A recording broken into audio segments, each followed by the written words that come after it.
A rolled ankle is something we see a lot in our practice, a few weeks after the fact. So after weeks of compensating, limping, and walking funny, people often come to us with back pain, knee pain, or hip pain. But you don't have to wait for that ankle problem to become something bigger to get treatment. My name is Dr. Armstrong. I'm a chiropractor at Willowbrook Chiropractic in Langley, and today I'm going to talk all about ankle sprains. What they are, what you want to look for if you have rolled your ankle, and what you can do about it.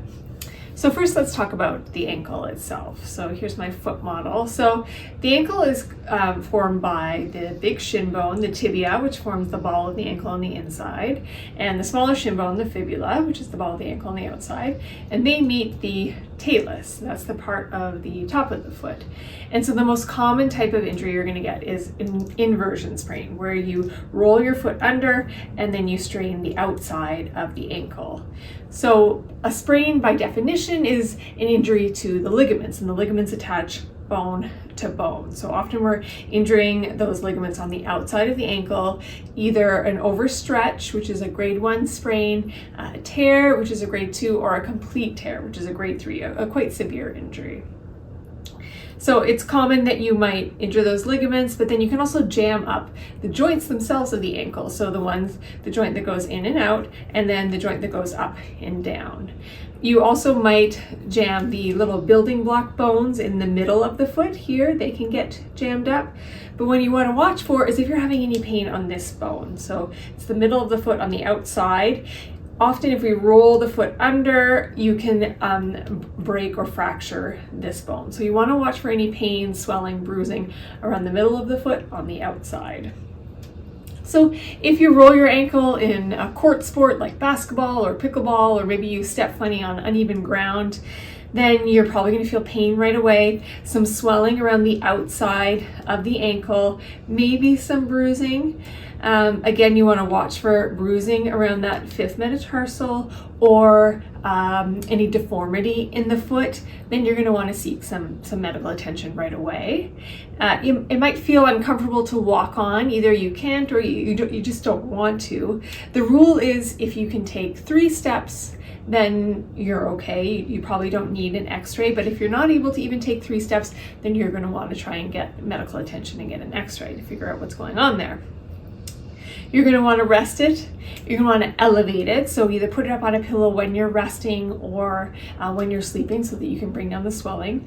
Compression is helpful for pain, for managing the swelling. So either a tensor bandage, wrapping that around there, or one of those ankle sleeves. I recommend when you first injure your ankle, don't rush to take your shoe off right away. That compression is actually going to be quite helpful.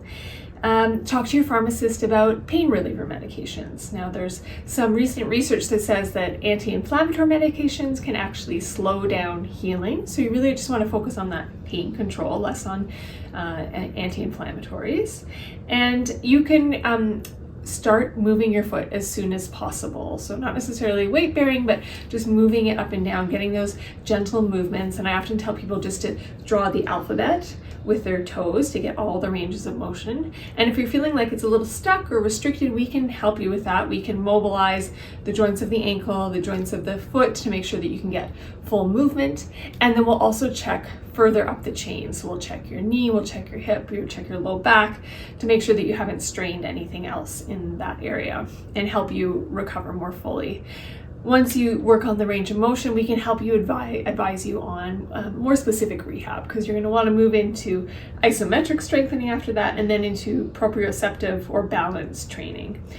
Now, ankle injuries are really common, and most people recover from them in 4 to 6 weeks, but it's something that you want to seek attention for right away so that you can recover faster, and you're more likely to re-sprain that ankle if you don't fully rehab it. So you want to make sure that that doesn't become a lifelong issue that then leads to knee pain or hip pain or back pain in the future.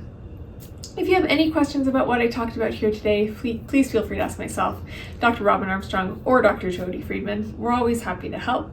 We post regular content under Willowbrook Chiropractic on Instagram, Facebook, and YouTube, and you can book online at willowbrookchiropractic.com.